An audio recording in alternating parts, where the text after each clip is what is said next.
राधे राधे। श्रीमद् भागवत गीता की 8वें अध्याय अक्षर ब्रह्म योग का 7वां श्लोक। तस्मात् सर्वेषु कालेषु मामनुष्यरमं युद्ध च मया अर्पित मनोबुद्धि मार में वैश्य संशय।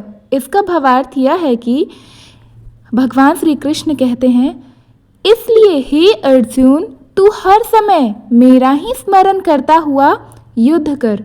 मन और बुद्धि को मुझ में अर्पण करके तू निसंदेह मेरे पास ही आएगा। भगवान श्री कृष्ण यहाँ अर्जुन को एक महान रहस्य बताते हैं। वे कहते हैं कि हर समय मेरा स्मरण करो और अपने कर्तव्य का पालन करो। इसका अर्थ यह है कि भगवान केवल यह नहीं कह रहे हैं कि युद्ध करो या संन्यास लो। वे कहते हैं कि जो भी तुम्हारा कर्तव्य है, जो भी तुम्हारी जिम्मेदारी है, उसे निभाओ, परंतु साथ ही हर पल मेरे स्मरण में रहो।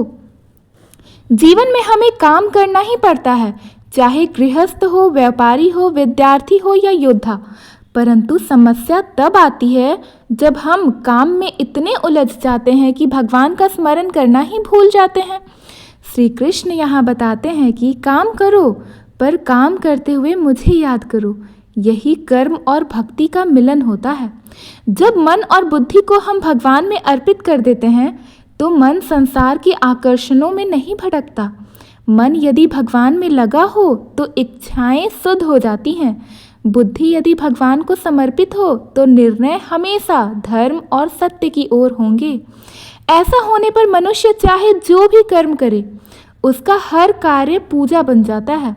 श्री कृष्ण कहते हैं, यदि तू ऐसे कर्म करेगा तो निसंदेह मेरे पास ही आएगा। इसका अर्थ है कि इस जीवन के अंत में भी भक्त भगवान की शरण में जाता है। मृत्यु के समय जो भगवान को याद करता है वही उनके धाम में पहुंचता है।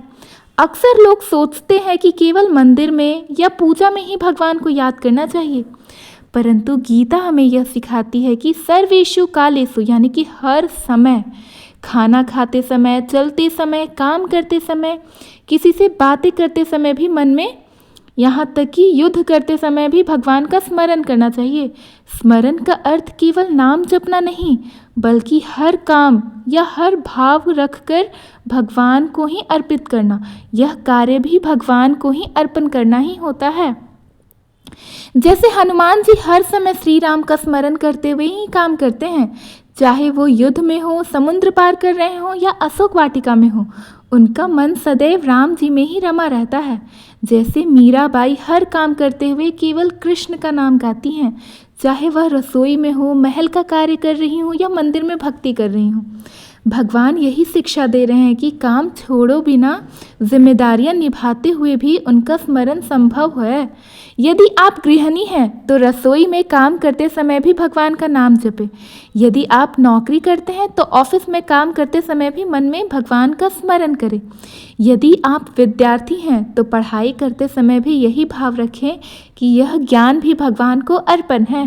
ऐसा करने से काम साधारण नहीं रह जाता, वह पूजा बन जाता है। श्री कृष्ण का संदेश बहुत सरल है परंतु अत्यंत गहरा। हर समय मेरा स्मरण करो और अपने कर्तव्य का पालन करो।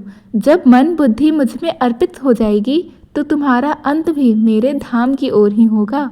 यही जीवन का रहस्य भी है, काम और भक्ति को एक साथ चलाना। 8वां श्लोक। अभ्यास योग युक्तेन चेतसा नान्ययाज्ञामिनः परमं पुरुषम दिव्यम याति पार्थानुचिंत्यत। इसका भावार्थ यह है कि भगवान श्री कृष्ण यहाँ कहते हैं, हे पार्थ, मतलब हे अर्जुन, जो मनुष्य अभ्यास योग से जुड़ा हुआ है, जिसका मन किसी और विषय की ओर नहीं जाता और जो निरंतर परम भगवान पुरुष यानी कि भगवान विष्णु का चिंतन करता है, वह उस दिव्य परमेश्वर को प्राप्त हो जाता है। अभ्यास योग युक्तेन, इसका अर्थ यह होता है कि अभ्यास योग से युक्त होना। यहाँ श्री कृष्ण कहते हैं कि भगवान तक पहुँचना एक दिन की साधना से नहीं होता है, इसके लिए निरंतर अभ्यास करना चाहिए। जैसे संगीत सीखने के लिए रोज रियाज करना पड़ता है, विद्यार्थी को रोज पढ़ाई करनी होती है, वैसे ही भक्ति में भी अभ्यास बहुत आवश्यक है। अभ्यास योग का अर्थ है बार बार भगवान का नाम जपना, उनके स्वरूप का ध्यान करना, उनके गुणों का स्मरण करना। नान्याज्ञन्मिन चेतश, इसका भावार्थ यह है कि जिसका मन इधर उधर ना भटके। अक्सर हमारा मन संसार की ओर भागता है, धन, मान, परिवार, इच्छाएं, लेकिन साधक का प्रयास यह होना चाहिए कि मन एकाग्र होकर भगवान में ही लगा रहे। इसका अर्थ यह नहीं कि संसार को छोड़ देना है, बल्कि मन संसार में काम करे और हृदय भगवान में टिका रहे।